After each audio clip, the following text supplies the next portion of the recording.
Ravi's International School. Trust assured for your child. A sprawling, safe and home-like campus for residential and day scholars. Call 7331 మనందరం stress relief అవడానికి జంధ్యాల గారి movies చూస్తాం, ఈవీవి గారి movies చూస్తాం. ఇప్పటికి కూడా వాళ్ళు రిలీఫ్ అవడానికి ఏ ఏ సినిమాలు చూసేవాళ్ళు జంధ్యాల గారు అసలుకి? ఆయనకి రాజ్ కపూర్ ఎక్కువ ఇష్టం. ఓ బాగా చార్లీ చాప్లిన్ చిన్నపిల్లలు ఆయన అవే చూసేవారు. చార్లీ చాప్లిన్ సినిమాలు బాగా ఇష్టం. ఇంట్లో ఉంటే లానాడి చార్లీ చాప్లిన్ బాగా చూసేవారు. ఆయన సినిమాలు చూడరు? ఆయన ముందు అవి చూసేవారు ఎక్కువ. ఆయన మనం సినిమాలు చూస్తాం. మీరు ఆయన సినిమాలు చూస్తారా? నేను చూస్తాను. ఇప్పుడు తగ్గింది కానీ బాగా ఇదివరకు అయితే చూసేవాళ్ళం. మా పిల్లల్ని పెట్టుకుని కూర్చొని ఆయన సినిమాలు వాళ్ళకి తెలియాలి కదా అన్నీ. ఇప్పుడు ఎవరన్నా మా కజిన్ వాళ్ళ ఇంటికి వెళ్తే కూర్చొని అక్కడ చూస్తూ ఉంటాం. వాళ్ళు మేము కలిసి అందరం కలిసి చూస్తాం. మా అమ్మాయి ఇంటికి వెళ్తే కూడా అక్కడ ఆయన సినిమా చూస్తాం. ఏం చేస్తారు అల్లుడు? అల్లుడు సాఫ్ట్వేర్ అండి. అటు బయటకే ఇచ్చేసారు? అంటే ఇంకా అమెరికాలో అవి వెళ్ళలేదు. అదొకటి గొప్ప అదృష్టం. ఇండియాలోనే నేను నాదే ఉందిలేండి, వాళ్ళ ఇష్టం, వాళ్ళు వెళ్తా అంటే. కానీ మా అమ్మాయికి ఇష్టం లేదు, ఇండియాలో ఉండడమే ఇష్టం. ఆయన తప్పితే మీ ఫ్యామిలీ నుంచి కానీ ఆయన ఫ్యామిలీ నుంచి కానీ ఇండస్ట్రీలో ఎవరు లేరు కదా? ఎవరు లేరండి, ఎవరు లేరు. ఈయన అసలు ఎలా అన్ఎక్స్పెక్టెడ్ ఎలా వచ్చారో అర్థం కాలేదు. అసలు ఎవ్వరు లేరు, మా వాళ్ళు ఎవరు లేరు. ఇటు లేరు అటు లేరు.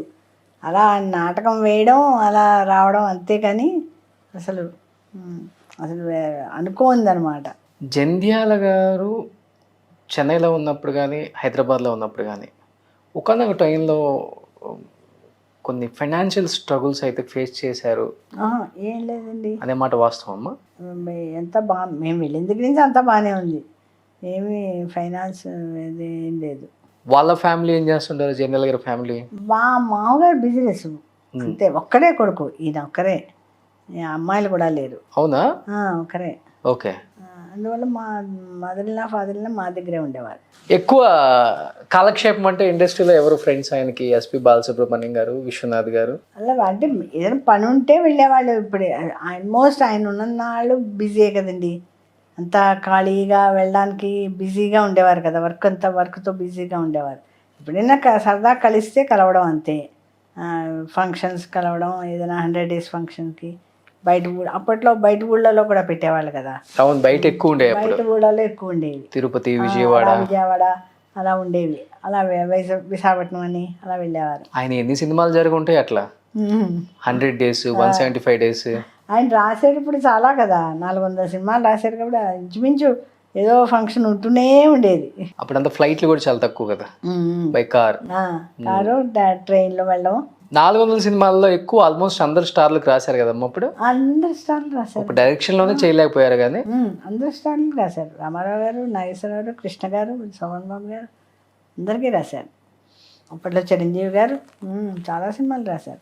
లక్ ఏంటంటే ఆయన కామెడీలో ఎక్కడ మనకి అసభ్యత కనిపించదు. అదే ఆయనకి ఇష్టం ఉండేది కాదు. చాలా హెల్దీగా ఉంటుంది.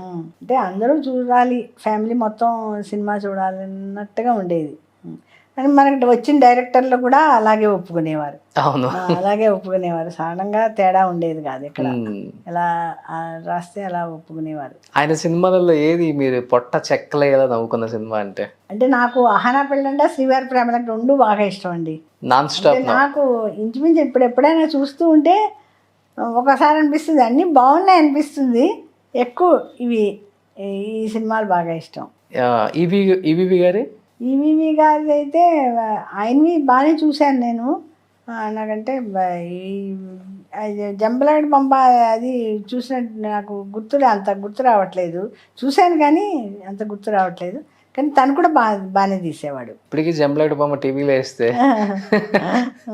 అది వేరే లెవెల్. ఇంకా తను కూడా బాగానే చూసేవాదాన్ని. ఆ సినిమా అప్పటికి ఉన్నారు కదా జంధ్యాల గారు? ఇంకా ఉన్నారు. ఆ సినిమా ఉన్నారు. జంధ్యాల గారు ఇన్ని సాధించారు కదమ్మా. ఇన్ని సాధించిన తర్వాత నాకు ఇది రాలేదు గుర్తింపు అనే ఫీలింగ్ ఎప్పుడైనా ఉందే బతికున్న రోజుల్లో? అంటే అనుకుంటే సహజం కదండి. మనం చేసిన పనికి అది గుర్తింపు రాకపోతే. ఆయన ఒక సినిమా చేశారండి, అదేంటి నెలవంక. నెలవంకని అది 40 రాత్రులు షూటింగ్ చేశారు. అది గోపాల్ రెడ్డి గారు కెమెరా అనుకుంటా అది. విజయవాడ దగ్గర ఏదో ఊరు మర్చిపోయిన నదిలోంచి దాటి వెళ్ళాలన్నమాట. ఓకే. జగ్గయ్యపేట దగ్గర ఆ ఊర్లో తీశారు. కోట రాజుల కోట కూడా ఉండేది, అక్కడ తీశారు. గుమ్మడి గారు దాంట్లో వేశారనమాట. ఆ సినిమా అనుకునేవారు ఆయనకి వస్తుందేమో అని అవార్డు, కానీ రాలేదు దానికి. కొంచెం ఫెయిల్ అయ్యారు. వస్తుందని అనుకున్నారు, రాలేదు. గురువు గారికి బాగా ఇష్టమైన హాస్య నటులు ఎవరు? బ్రహ్మానందం గారా, కోట గారా? కోట గారు ఇష్టం, బ్రహ్మానందం గారు ఇష్టం. ఆయన కోట గారు కూడా చాలా బాగా చేసేవారు కదా. ఏదైనా ఇప్పుడు హనా పిల్లంటిలో చూడండి ఎంత బాగా చేశారు, చాలా బాగా చేసేవారు కదా. అందుకని ఆయన ఇష్టం. వీరభద్రరావు అంటే చాలా ఇష్టం. వీరభద్రరావు ఆయన డైలాగ్ డెలివరీ ఎంత ఇష్టం అసలు. టైం పట్టేది కాదు, ఇలా చెప్పంగానే అలా వెంటనే చేసేసేవాట. చాలా ఇష్టం. వేలు గారు కూడా గురువు గారే పరిచయం చేసింది. వీరభద్రరావు గారు, వేలు గారు ఇద్దరిని. శృతి, వేలు, శ్రీలక్ష్మి గారు. శ్రీలక్ష్మికి అయితే అసలు బాగా చెప్పాల్సి వచ్చేది. కొంచెం పాప డైలాగులు అవి మర్చిపోతే కోప్పడేవారట. కోప్పడి ఏంటి ఒకసారి మళ్ళీ నేర్చుకో అని చెప్పేసి అలా తనే చెప్తుంది. నాకు ఎప్పుడు జంజాలు గారు చెప్తే ఇట్లే అని అంత అలా ఉండేది. తిట్లేనా కొట్టడం కూడా ఉంటుంది? కొట్టడం తిట్టేవారు అంతే. ఏదో ఆయన భుజం మీద తువాలు వేసుకునేవారు, ఆ తువాలు విదిలిచ్చేవారు వాడు అంతే, సరిగా రాకపోతే. బట్ అప్పటి వరకు స్టార్ రైటర్గా ఉన్న జంధ్యాల గారు ఒక్కసారిగా స్టార్ డైరెక్టర్ అవ్వబోతున్నారు అంటే ఇండస్ట్రీలో కూడా ఉంటుంది కదా, ఉన్న డైరెక్టర్స్ కొంత స్టార్ట్ అవుతుంది కదా, అలా స్టార్ట్ అయిందా? ఏమో మరి అది నాకు తెలియదు, అది ఏం స్టార్ట్ అయిందో నాకు తెలీదు. ఆల్రెడీ ప్రూవ్ చేసుకున్నారు కాబట్టి అక్కడ కూడా ప్రూవ్ చేసుకుంటారు. అప్పుడు కాక అది ఇంకా అప్పుడు వేల మీదే ఉంది. స్టార్ డైరెక్టర్స్ అంటే ఇంతవరకే ఉంటారు. ఒక రాఘవేంద్రరావు గారు, ఒక కోదండరామరెడ్డి గారు, ఒక దాసనారాయణరావు గారు, ఇవే పేర్లు ఉండే. అప్పుడు ఒక 4-5 పేర్లు తప్పితే ఎక్కువ వినిపించవు. ఇప్పుడంటే ఇంతమంది డైరెక్టర్లు వచ్చారు కానీ అప్పుడు అలా ఉండదు. ఒక హీరోనే ఒక డైరెక్టర్తోనే 10-15 సినిమాలు చేస్తారు. అలా గురువుగారికి ఏమన్నా అడ్డంకులు ఎదురయ్యాయమ్మా? ఏమో నాకని తెలియదు కానీ నేను ఏమి లేదని అనుకుంటున్నాను. ఏమి అడ్డంకులు ఏం రాలేదని, సాఫీగానే వెళ్ళిపోయింది. బట్ ఆయన ఏమనుకున్నారు అయ్యే తీశారు. అంతే అది ఆయన నచ్చింది అలా తీసేవారు అంతే. ఒక టైప్ ఆఫ్ సినిమాలు తీయాలి, ఈ సినిమాలకి నేను కేర్ ఆఫ్ అడ్రస్ అనిపించుకున్నారు. దానిలో వరకు full satisfied. Super. But last డేస్లో ఆయన బాధపడిన సందర్భం ఏమైనా ఉందా? పర్సనల్ లైఫ్ కానీ ప్రొఫెషనల్ లైఫ్ కానీ ఎప్పుడైనా? సినిమా ఫీల్డ్ అంటే తెలుసున్నదే కదండి. లాస్ట్ అంటే మేము ఇక్కడికి షిఫ్ట్ అయ్యాక కొంచెం తక్కువగానే ఉన్నాయి సినిమాలు అంతే, అంతకన్నా ఏమీ లేదు. ఇంకా అంతేలేండి, ఆయన పోయడంకి లాస్ట్ చేశారు అంతే కదా. ఇంకా ఎటొచ్చి డిస్కషన్ అయ్యేవి. ఆయన రేపు పోతానుగా ఈరోజు కూడా డిస్కషన్కి వెళ్ళారు. మాకు ఒక ఆయన తెలుసున్నారు, ఆయన ఏదో తీస్తానంటే వాళ్ళిద్దరూ డిస్కషన్కి ఆఫీస్ ఇక్కడ మా ఇంటి దగ్గరే ఉండేది ఆఫీసు, అక్కడికి డిస్కషన్కి వెళ్ళారు. డిస్కషన్ అంటే శ్రీవారి ప్రేమల టైప్లో అంత కామెడీ వచ్చేలాగా అనమాట, అలా తీద్దామని. అంతే, ఒకసారి ఫీల్డ్లోకి వస్తే చనిపోయే వరకు అదే శ్వాస. అంతేగాని రేపు పోతానంగా ఆయన డిస్కషన్ చేసిన రోజులు ఉన్నాయి. గ్రేట్. నిజంగా ఇండస్ట్రీలో ఇన్ని సాధించిన great director, the great actor. Aapadbandhavudu లాంటి సినిమాలో కనిపించగానే అందరూ షాక్ అయ్యారు. ఇది ఎవరి ప్లాన్? విశ్వనాథ్ గారిదా, చిరంజీవి గారిదా? అంటే లేదు, విశ్వనాథ్ గారు జంజాల్ గారు డిస్కషన్ చేసుకునేవారు స్టోరీ గురించి. ఓ రోజు ఒక స్లిప్ మీద రాసిచ్చారట. రాసిచ్చి ఈ వేషం నాకు వెయ్యాలనుంది, మీకు ఇష్టమైతే నేను వేస్తానని చెప్పి ఒక స్లిప్ ఇచ్చారట.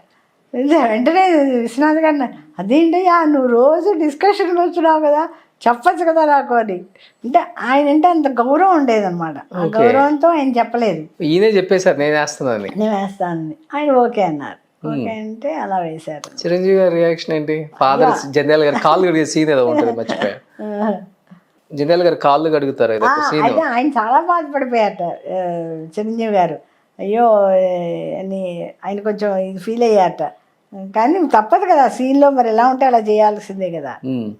అందుకని అప్పుడు తప్పదు మరి, ఎలా ఉంటే అలా చేయాల్సిందే కదా కానీ ఆయన బాధ ఆయన వెల్లడించుకున్నారు చిరంజీవి గారు. మొన్న కూడా ఎక్కడో చెప్పినట్టుంది. ఆ. బట్ జనరల్ గారికి ఏమన్నా ఇదిగా ఉందా ఆ సీన్ చేయాలన్నప్పుడు ఏదైనా ఇంటికి వచ్చి చెప్పటం కానీ? అదేం లేదు, కానీ తర్వాత మా అత్తగారు తిట్టారు ఎందుకు ఒప్పుకున్నామని. దాన్ని చనిపోతారు కదా, చనిపోతే ఏంట్రా ఇలాంటి సినిమా ఒప్పుకున్నావు, ఇలాంటి సీను ఇది ఉంటుందని నాకు తెలియదు, ఇలా ఒప్పుకున్నావు అని మా అత్తగారు మనకు కేకలేశారు. అంటే చనిపోతారు కదా దాంట్లో, చిరంజీవి గారిని పడిపోతారు కదా పుస్తకాలు ఇచ్చేసి, ఆవిడ కొంచెం బాధపడ్డారు ఎందుకు ఇలాంటి సీన్ చేసావు అని. అంటే ఆయనకి అది సినిమా అంతే, అది నిజ జీవితం కాదు కదా ఆయన ఉద్దేశం అది. కానీ మా అత్తగారు చూసి కొంచెం బాధపడ్డారు. చిరంజీవి గారు ఆ కాలగడిన సీన్ కొంచెం బాధపడ్డారు. అది చిరంజీవి గారు అనుకున్నారట, అయ్యో అదేంటి ఇలాంటి సీను చేయాలని. బట్ అనుకోకుండా ఇండస్ట్రీకి వచ్చారు, ఇన్ని సాధించారు, ఇంత పేరు ప్రఖ్యాతలు, ఇప్పటికీ ఆయన ప్రేమించే ఎంతోమంది అభిమానులు, ఏం చెప్పాలనుకుంటున్నారు లాస్ట్ అండ్ ఫైనల్గా అన్నపూర్ణ గారు? నాకు అది పెద్ద అదృష్టం అండి, నిజంగానే అనుకుంటాను నేను. ఇన్నేళ్ళు అయిపోయింది, 22 సంవత్సరాలు అయిపోయింది ఆయన పోయి, అయినా కూడా జనం మర్చిపోలేదంటే చాలా గొప్పతనం అండి అది. ఎందుకంటే విజయవాడలో అంతా ఆయన పోయిన రోజు పుట్టినరోజు అంతా చేస్తున్నారు. పివిఆర్ నరసింహ అని అతను ప్రతి పుట్టినరోజు ప్రతి పోయిన రోజు అంతా చేసి అన్నదానం చేసి అవన్నీ చేస్తున్నారు. అవన్నీ చూస్తే అనిపిస్తుంది కదా ఇలాంటిది జంజాల గారికి దక్కిందంటే చాలా అదృష్టమేనని. గ్రేట్ అమ్మా, గ్రేట్. నిజంగా థ్యాంక్ యూ. చాలా రోజుల తర్వాత స్క్రీన్ మీద ఆయన గురించి అలా చెప్తుంటే నాకు కూడా చాలా హ్యాపీ అనిపించింది. అండ్ ఫస్ట్ ఆఫ్ ఆల్ మీకు థ్యాంక్స్ టైం ఇచ్చినందుకు. థ్యాంక్ యూ అండి. సుమన్ టీవీలో మీ పర్సనల్ అండ్ బిజినెస్ ప్రమోషన్స్ కోసం కింది నెంబర్కి కాంటాక్ట్ చేయండి.